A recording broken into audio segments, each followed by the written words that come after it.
নমস্কার। আজকে পাঠ করতে চলেছি সরল দের লেখা একটি ছোট গল্প, ভুতুড়ে মমি। সঙ্গে থাকুন। মমি হচ্ছে মরা মানুষের দেহ, তবে সে দেহ আজকের নয়, হাজার হাজার বছর আগের। সেকালে মিশর দেশের লোকেরা করতো কি, কেউ মারা গেলে তার দেহটা কি সব ওষুধ মাখিয়ে আর ন্যাকড়াপটি জড়িয়ে রেখে দিত।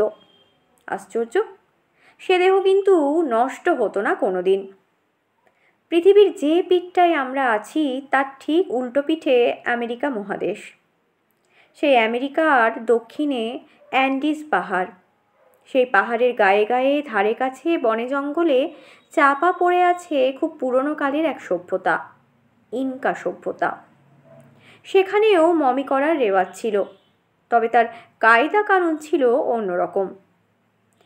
পেরুর এক সাহেব খুব জেদ ধরেছিলেন একবার ইনকাদের মমিগুলো খুঁজে বের করবেন, তা সে যেভাবেই হোক।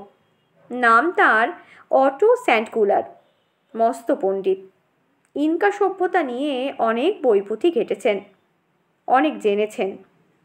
লোকজন জুটিয়ে সেই পাহাড় জঙ্গলের দেশে গিয়েও ছিলেন তিনি। কিন্তু ওখানকার আদিম অধিবাসীরা, যাদের রেড ইন্ডিয়ান বলে, তারা খুব ভয় দেখিয়েছিল স্যান্টকুলার সাহেবকে। মমির খোঁজে কেউ যাক, এটা তারা মোটেই চায়নি। কেন? তার কারণটা কি? কারণ একটাই, বংশ বংশ ধরে ওই রেড ইন্ডিয়ানরা বিশ্বাস করে আসছে যে লুকোনো মমি বা মন্দিরগুলো ছুঁতে নেই, দেখতে নেই। আর ঝড় বৃষ্টির সময় মমিরা যখন জেগে ওঠে, সে এক ভয়ঙ্কর দৃশ্য। সে দৃশ্য দেখলে কি আর রক্ষে আছে?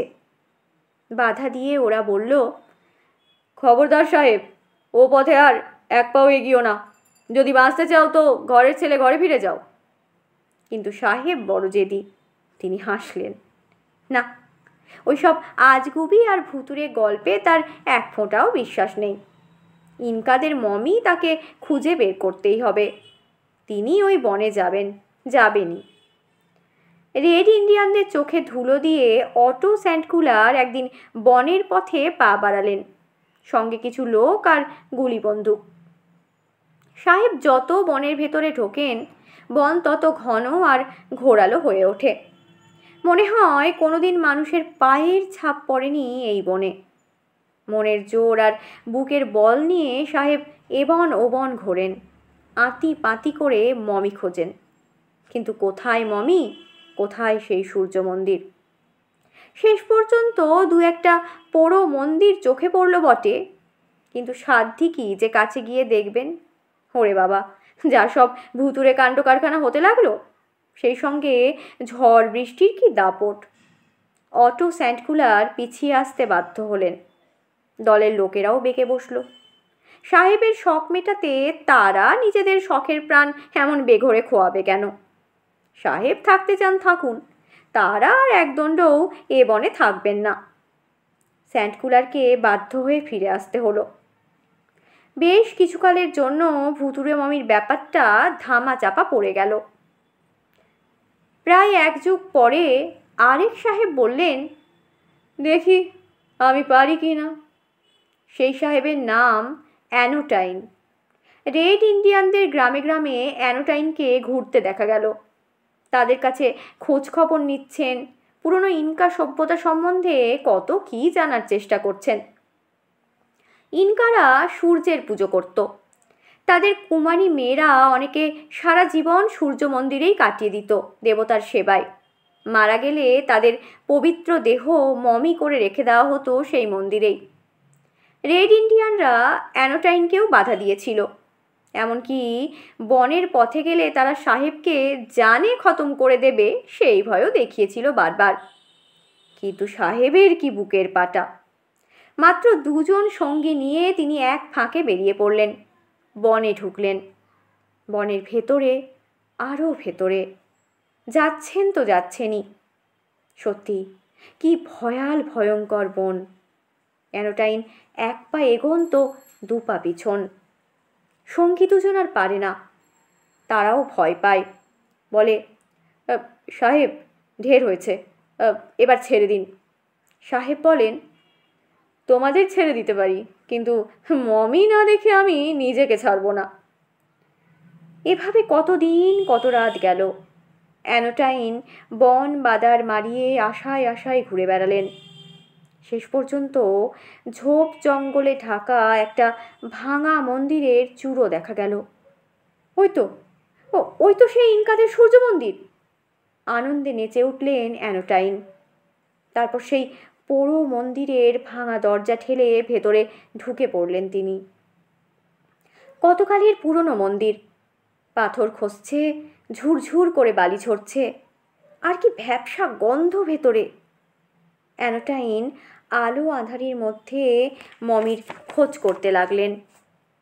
সেই সময় অ্যান্ডিজ পাহাড়ের মাথায় মাথায় ঘুরঘুর করে মেঘ ডেকে উঠল। এখনই বুঝি ঝড় উঠবে, আকাশ ভেঙে বৃষ্টি নামবে। অ্যানোটাইন একটা বড় হল ঘরে ঢুকে হঠাৎ থমকে দাঁড়ালেন। তার বুকের ভেতরটায় হঠাৎ ধড়াস করে উঠল। এ কি দেখছেন তিনি? ও ও ও কারা অমন করে শুয়ে আছে? হলঘরের দুদিকে দুটো বেদি, বেশ লম্বা। বেদির উপর সার 14টি মেয়ে। তারা ঘুমিয়ে আছে, এক্ষুনি যেন জেগে উঠবে। এরা কি মমি না জীবন্ত মানুষ? গা ছমছম করে ওঠে অ্যানোটাইনের। ভয় না, তা নয়, তবে হঠাৎ তার মনে হলো মমিরা জেগে উঠছে। তাদের চোখের পাতা কাঁপছে, ঠোঁট নড়ছে। মমিরা যেন উঠে বসছে। সঙ্গে সঙ্গে একটা ঝাঁঝালো কড়া গন্ধ পেলেন অ্যানোটাইন। দম আটকে এলো তার সেই গন্ধে। আর পারলেন না তিনি, ছুটে বেরিয়ে এলেন সেখান থেকে। ঝড় বৃষ্টি তখনও সমানে চলছে। বাইরের খোলা জায়গায় এসে হাঁপাতে লাগলেন অ্যানোটাইন। ঘাড় ফিরিয়ে মন্দিরের খোলা দরজার দিকে তাকিয়ে এক অদ্ভুত দৃশ্য দেখলেন তিনি।